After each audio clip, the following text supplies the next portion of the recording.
Right Harish Rao మాట్లాడుతున్నారు, live లో చూద్దాం. మీకు ఓ హ్యాండ్ మైక్ పెట్టుకొని ఇక్కడ రండి బాబు అని సెట్లో చెప్పి ఎవరు ఫ్యామిలీ మెంబర్స్ వచ్చినా అది రాసుకుంటే అర్థమవుతుంటుంది. రేపు ఒకవేళ లోపల అదృష్టం బాగుండి బతికినా వాళ్ళకి అటాచ్ చేసి హాస్పిటల్కి పంపొచ్చు. ఇంకా బాధ కలిగేది ఏంటంటే ఈ చిన్న చిన్న ప్రైమరీ కేర్ హాస్పిటల్లో జాయిన్ చేసినారు, జరిగిందేమో బాంబ్ బ్లాస్ట్. 60-70% పైగా కాలి ఉన్నారు.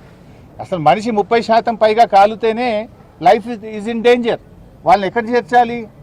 కనీసం ఒక ఏజీ హాస్పిటల్లో, ఒక మీరు అపోలో హాస్పిటల్లో, ఒక యశోదాకో వాళ్ళని పంపించి కాపాడే బాధ్యత లేదా? ఒక కార్పొరేట్ హాస్పిటల్కి పంపే బాధ్యత మీకు లేదా? ఏమైందమ్మా, మీరు ఎందుకు పంపట్లేదు? ఇంకా ఈ చిన్న చిన్న హాస్పిటల్లో పెట్టారు, వెంటనే ఏజీకి పంపండి, వేర్ ఈజ్ యువర్ డిఎంఎండ్హెచ్ అని మేము ఇప్పుడు అధికారులను గట్టిగా అడిగాం. పంపుతాం సార్ అంటారు. ఎప్పుడు పంపుతారు? మీకు ఆ మొదటి గంట అనేది చాలా విలువైనటువంటిది. ఆ మొదటి గంట 2 గంటల్లో మీరు కరెక్ట్గా ట్రీట్మెంట్ అందించగలిగితే ప్రాణాలు కాపాడగలుగుతాం. Golden hour, you are missing the golden hour. ఇప్పటిగా చిన్న చిన్న ఆసుపత్రుల్లో వేశారు, కనీసం అక్కడ స్పెషలైజ్డ్ డాక్టర్స్ ఉండరు. వాళ్ళని ముఖ్యమైన కార్పొరేట్ హాస్పిటల్ పంపించి వాళ్ళ ప్రాణాలు కాపాడే బాధ్యత ప్రభుత్వానికి, యాజమాన్యానికి లేదా? అంటే పూర్తిగా బాధ్యత రహిత్యం. వాళ్ళను మంచి ఆసుపత్రికి పంపడంలో ఫెయిల్ అయిపోయారు. వాళ్ళకి కనీసం సమాచారం అందించడంలో ప్రభుత్వం ఫెయిల్ అయిపోయింది. ఎంతమంది డ్యూటీలో ఉన్నారంటే చెప్పే పరిస్థితి లేదు, ఎంతమంది మరణించారంటే చెప్పే పరిస్థితి లేదు, ఎంతమంది బయటకు వచ్చారంటే చెప్పే పరిస్థితి లేదు. అంత గందరగోళమైన పరిస్థితి. ఇది పూర్తిగా రాష్ట్ర ప్రభుత్వ వైఫల్యం. ఇక్కడ కనీసం ఇంత పెద్ద బ్లాస్ట్ అయింది, ఒక ఫస్ట్ ఎయిడ్ సెంటర్ అనే పెట్టాలి కదా. కనీసం ఒక వెహికల్ తెప్పించి ఫస్ట్ ఎయిడ్ సెంటర్ పెట్టి ఆక్సిజన్ పెట్టి వాళ్ళని తీసుకువెళ్లాల్సిన బాధ్యత లేదా? Totally responsible. ఇది పాశమైలారం ఇండస్ట్రియల్ ఏరియాలో వరుసగా ఇది 3వ సంఘటన.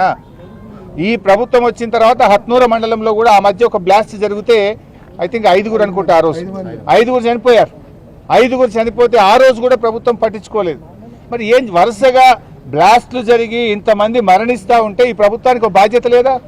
Is it not your responsibility to take care? ఈ సంఘటనల మీద విచారణ జరపండి. ఈ బ్లాస్ట్ ఎందుకు జరిగింది? ఈ బ్లాస్ట్లో ప్రభుత్వ అధికారుల నిర్లక్ష్యం ఉంది. సేఫ్టీ మెజర్స్ తీసుకోవడంలో ప్రభుత్వం పూర్తిగా ఫెయిల్ అయిపోయింది. ప్రభుత్వం ఎక్కడ కూడా బాధ్యత రహిత్యంగా ఉండడం వల్లనే ఈ వరుస సంఘటనలు జరుగుతూ ఉన్నాయి. మేనేజ్మెంట్ మీద కూడా కఠినమైన చర్యలు తీసుకోవాలి. దీని మీద పూర్తి స్థాయి విచారణ జరపాలి. చనిపోయిన కుటుంబాలకు ₹1 కోటి ఎక్స్గ్రేషియా అందించాలి. మరి గాయపడ్డ వారికి ప్రభుత్వం కార్పొరేట్ వైద్యాన్ని అందిస్తూ వారి కుటుంబాలకు ₹50 లక్షల ఎక్స్గ్రేషియా ఇవ్వాలని బీఆర్ఎస్ పార్టీ పక్షాన డిమాండ్ చేస్తారు. స్థానిక మంత్రి, కలెక్టర్ అందరు లోపలనే ఉన్నారు. మరి లోపం ఎందుకు జరుగుతుంది? ఎందుకు ఆ కోఆర్డినేషన్ మిస్ అవుతుంది? లోపల మినిస్టర్ గారు అయితే నాకు కనబడలేదు. కలెక్టర్ గారు నేను అడిగాను, ఎంతమంది కలెక్టర్ గారు షిఫ్ట్లో ఉన్నారు అంటే తెలియదు. మార్నింగ్ షిఫ్ట్లో ఎంతమంది డ్యూటీలో ఉన్నారు? There is no answer from collector.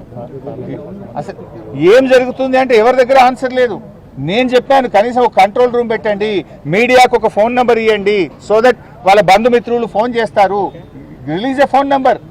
ఎవరన్నా ఉంటే వాళ్ళు ఎవరికి ఫోన్ చేయాలి, ఎక్కడ ఫోన్ చేయాలి? కార్మికులు, పేదవాళ్ళు పొట్ట చేత పట్టుకొని బతకడం కోసం బీహార్ నుంచి, ఉత్తర భారతదేశం నుంచి వచ్చి ఇక్కడ పనిచేస్తున్నారు. వాళ్ళు ఎంత ఆందోళనలో ఉంటారు, వాళ్ళకి ఎంత టెన్షన్ ఉంటుంది. వాళ్ళు ఏ నెంబర్కి మాట్లాడాలి, వాళ్ళు ఇక్కడ రావాలంటే ఎన్ని గంటలు పడుతుంది? ఒక నంబర్ను డిక్లేర్ చేస్తే మీడియాలో వస్తే వారి బంధుమిత్రులు దేశంలో ఎక్కడున్నా, హైదరాబాద్లో ఉన్నా, ఇక్కడ పనిచేసే వాళ్ళైనా ఆ నంబర్కి ఫోన్ చేసి మాట్లాడగలుగుతారు. ఇంతవరకు ఒక నంబర్ ఇయ్యారు మీరు, ఇంతవరకు ఒక కంట్రోల్ రూమ్ పెట్టారు. ఇంత మేజర్ ఇన్సిడెంట్ జరిగితే గవర్నమెంట్ ఏం చేస్తున్నట్టు? అంటే ఈడ వచ్చి నిలబడడం కాదు కదా, సహాయక చర్యల్లో ముమ్మరంగా జరగాలి. తీవ్రంగా గాయపడ్డ వాళ్ళను కార్పొరేట్ ఆసుపత్రికి తీసుకుపోవాలి, అది జరగదు. కంట్రోల్ రూమ్ పెట్టరు, ఒక ఫోన్ నెంబర్ ఇయ్యరు. ఏం జరుగుతుంది అన్నట్టు చేస్తున్నాం. అందరినీ కంట్రోల్ చేయడం, లోపలికి వెళ్ళి పోనీయకుండా ఆపడం ఇది కాదు కదా. You have to save the lives, you have to enquiry the matter.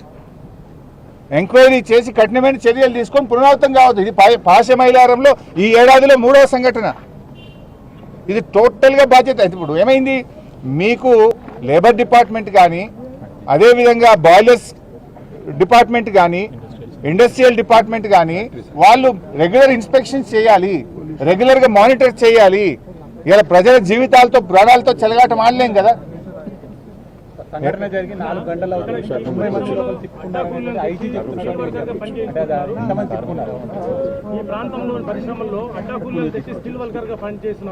Definite గా అండి. ఇప్పుడు బాధ కలిగేది ఏంటంటే వర్కర్స్ ఏమో ఇంకా 80-90 మంది లోపల ఉన్నారు అని పాపం వర్కర్స్ చెప్తున్నారు. ఎగ్జాగరేట్ చేయొద్దు, ఒక బాధ్యతాయుతమైన ప్రజాప్రతినిధిగా మేము తొందరపడి మాట్లాడొద్దని మేము మాట్లాడట్లేదు. బట్ వర్కర్స్ ఆర్ సేయింగ్ అన్న ఇంకా 70-80 మంది లోపల ఉన్నారు, ఆ 70-80 మంది పరిస్థితి మాకు ఆందోళనగా ఉంది అని బయటకు వచ్చినటువంటి వర్కర్స్ చెప్తా ఉన్నారు. ఇలా స్కిల్డ్ వర్కర్స్ పెట్టకపోవడం వల్ల కూడా ఈ సమస్య వస్తూ ఉంది. ఇలా కొంత బాయిలర్స్ దగ్గర పనిచేసే వాళ్ళు కానీ, రియాక్టర్స్ దగ్గర పనిచేసే వాళ్ళు కానీ వాళ్ళు క్వాలిఫైడ్ ఉండాలి, స్కిల్డ్ వర్కర్స్ ఉండాలి. కొంతమంది అడ్డా కూలీలను తెచ్చి ఎవరిని బట్టే వాళ్ళని అక్కడ పెట్టి పెట్టడం ద్వారా కూడా ఇటువంటి సంఘటనలు జరుగుతూ ఉన్నాయి. ఓవరాల్గా దీని మీద పూర్తి స్థాయి విచారణ జరిపి ఈ కుటుంబాలని ఆదుకోవడంతో పాటు భవిష్యత్తులో ఇటువంటి పునరావృతం కాకుండా చూడాలి. ఈ ఏరియాలో 1-2 స్పెషల్ ఫైర్ స్టేషన్స్ కూడా, ప్రత్యేకమైన ఫైర్ స్టేషన్స్ కూడా పెట్టి ఇటువంటి సంఘటనలు జరిగినప్పుడు వెంటనే రెస్క్యూ ఆపరేషన్ జరిగే విధంగా కూడా ఆలోచించాలని ప్రభుత్వాన్ని కోరుతున్నాం. జరుగుతున్న లోపం మీద తదుపరి కార్యాచరణ మేము తొందరపడం సాబ్, ఎందుకంటే ఒకవైపు రెస్క్యూ ఆపరేషన్ జరుగుతూ ఉంటే ఎక్కువ పొలిటికల్గా మాట్లాడడం కూడా బాధ్యత అనిపించుకోదు. మేము మొత్తం ఇదంతా రెస్క్యూ ఆపరేషన్స్ అయిపోయిన తర్వాత in detail we will respond.